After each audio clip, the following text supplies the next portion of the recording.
Muy buenos días, queridos hermanos. Les habla el Padre Rafael Chávez desde su parroquia Reina de Todos los Santos de la ciudad de Concord, California. Feliz Día de la Misericordia para todos y cada uno de ustedes. Con cuánta alegría los católicos no esperamos este segundo domingo de Pascua, donde vamos a contemplar a Jesús de la Misericordia, este hermoso cuadro que fue inspirado a Sor Faustina para que el Señor nos mostrara los efectos pascuales, los efectos de su muerte y resurrección expresados de esta manera: sangre y agua que brotaron de su costado abierto por la lanza. Decía San Agustín que de ese costado brotó la iglesia, brotaron los sacramentos, el sacramento de la Eucaristía, sacramento de la reconciliación, el bautismo y todos los demás sacramentos. Por lo tanto, él decía que de aquí, de ese costado abierto, brotó la iglesia, con toda la fecundidad que podía brotar del cuerpo que yacía en la cruz, clavado, atravesado por la lanza del soldado, pero que de aquella muerte iba a surgir una gran bendición, la redención del género humano. Pues hoy la liturgia de la iglesia nos presenta hermosísimos textos a considerar. El primer texto que me llama profundamente la atención, como para sacarlo a colación ahora en esta meditación, que no es muy larga, es de la primera carta de Pedro, en el capítulo 1, versículos del 3 al 9, y dice lo siguiente: Bendito sea Dios, Padre de nuestro Señor Jesucristo, por su gran misericordia, porque al resucitar a Jesucristo de entre los muertos, nos concedió renacer a la esperanza de una vida nueva, que no puede corromperse ni mancharse, y que Él nos tiene reservada como herencia en el cielo, porque ustedes tienen fe en Dios. Él los protege con su poder para que alcancen la salvación que les tiene preparada y que Él revelará al final de los tiempos. Por esta razón, alégrense.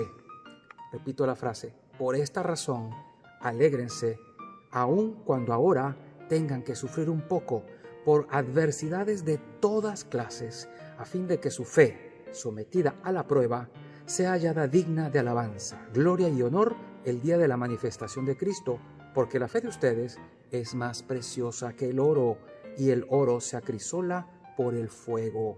A Cristo Jesús no lo han visto, y sin embargo lo aman. Al creer en Él ahora sin verlo, se llenan de una alegría radiante e indescriptible, seguros de alcanzar la salvación de sus almas, que es la meta de la fe. Palabra de Dios, te alabamos, Señor. La meta de la fe, ¿cuál es? Dice Pedro: la salvación de sus almas. Hermanitos míos, hermanitas mías, la meta de la fe no es pasarla bien en este mundo.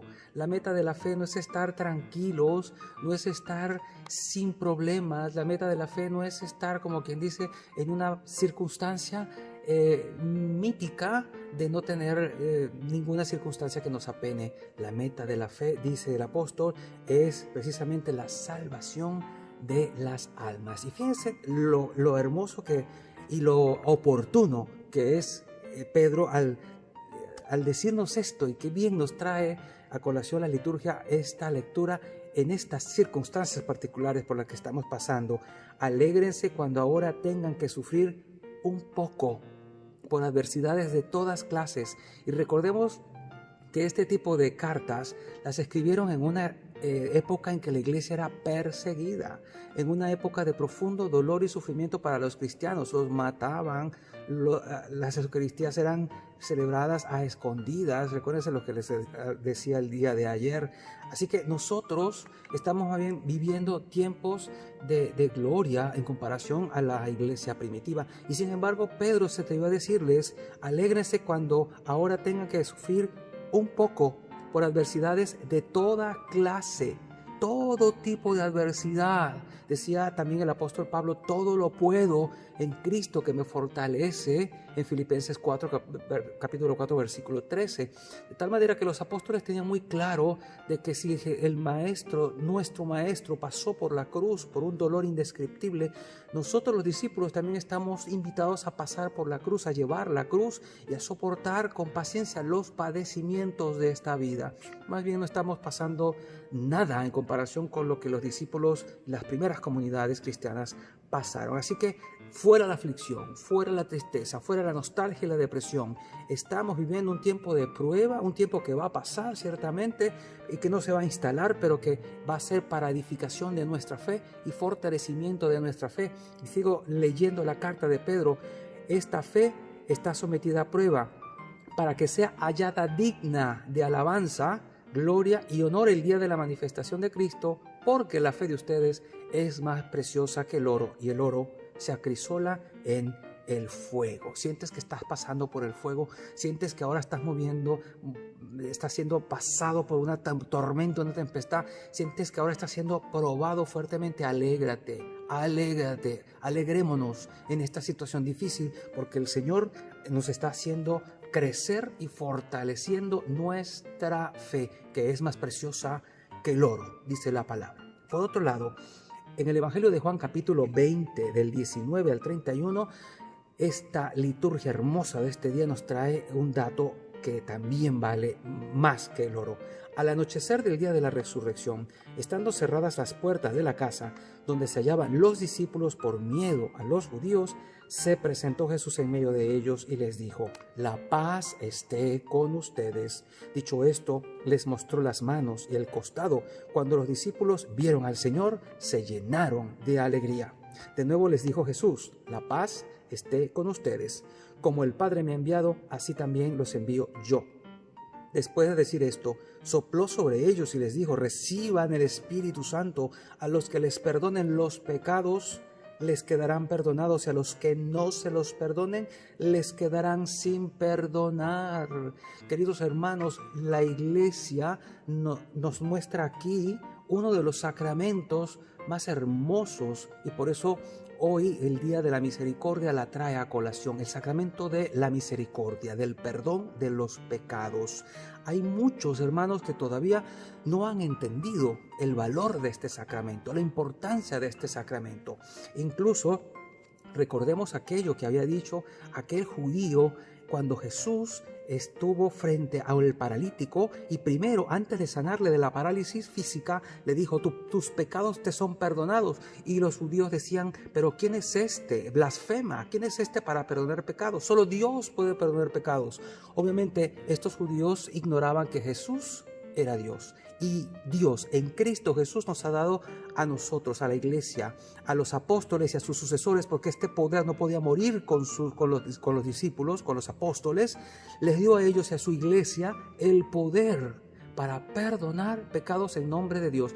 Yo no soy el que perdona los pecados, los perdona Jesucristo, que es Dios. El Papa no perdona los pecados, los perdona Jesucristo, que es Dios, pero nosotros somos ministros, administradores de este enorme poder.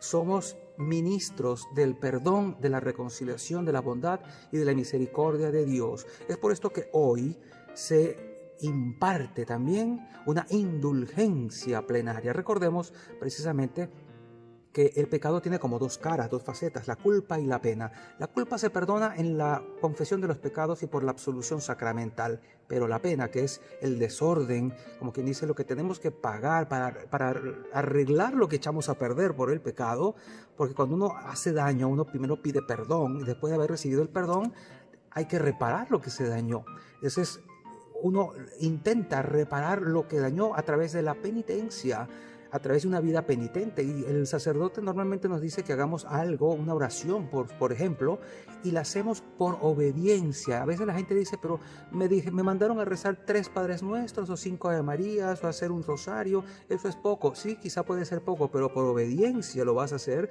y por obediencia vas a reparar el daño. Obviamente quizá no sea suficiente. El cura de Ars, por ejemplo, le decían: padre, sus penitencias son muy leves, ¿por qué? Y él decía: le mando penitencias leves a los penitentes porque el resto lo hago yo. Esa es parte de la cruz que cargamos los sacerdotes, de hacer las penitencias en vez de mandárselas a los penitentes. Pero hay que pagar. Entonces esto es lo que debemos hacer, y si no se paga en esta tierra, se pagará más allá, porque dice la palabra de Dios que al cielo no llega nada impuro, no entra nada impuro. Por lo tanto, eso es lo que iremos a pagar en el purgatorio. Toda alma que sale de este mundo y no está totalmente preparada va a pasar por el purgatorio si se salva. Si no salva, salva, irá a otro lugar, ustedes saben cuál, pero si se salva, irá al menos al purgatorio antes de entrar a la gloria del cielo. Irá a limpiarse, a purificarse, como dice el libro del Apocalipsis. Bendito sea Dios por esto, pero no puede ir así nomás. Tiene que ir a prepararse, a lavar sus ropas en la sangre del Cordero, como dice también el libro del Apocalipsis. Esta penitencia la cumplimos también en la vida con ayunos, con demostraciones de amor y de caridad al prójimo. En definitiva, la indulgencia plenaria que hace remitir la pena temporal y decir que si realmente nosotros nos arrepentimos de corazón y queremos buscar a Dios de todo corazón, el Señor nos va a admitir en el cielo. Usted dirá, pero tanto poder tiene la iglesia, tanto poder espiritual. Sí. ¿Y por qué? Porque el Señor se la dio. Y si el Señor le ha dado a la iglesia el poder para perdonar pecados, que es una cosa enorme, también lo otro está allí implícito. Bendito sea Dios porque tenemos ese regalo en nuestra iglesia católica. Así que ten fe. Esto que estamos pasando ahora, que mucha gente no encuentra, digamos, la manera de confesar porque estamos restringidos de muchas formas por lo de la pandemia, no podemos tener servicios de confesión y cosas así. No te angusties, arrepiéntete de tus pecados con sinceridad, pídele perdón al Señor en tu corazón y tan pronto como sea posible y esto se ha levantado, podemos tener acceso a las confesiones sacramentales. Esto no va a ser para siempre, esto es solo pasajero, pero el sacramento de la reconciliación es delante del sacerdote, confesando tus pecados, y el sacerdote en nombre de Jesucristo, que es Dios y hombre verdadero, se te perdonarán tus pecados. Lo sabemos porque la Sagrada Escritura no miente, es palabra de Dios y la palabra de Dios es veraz y nosotros le creemos a la palabra de Dios. Así que cuando alguien te pregunte, ¿de dónde sacas tú, católico, que podemos nosotros recibir el perdón de manos de un sacerdote? Aquí está, Juan 20, para ser exacto, versículo 21. A quien ustedes le perdonen los pecados, les quedarán perdonados. Y yo le creo a la palabra de Dios.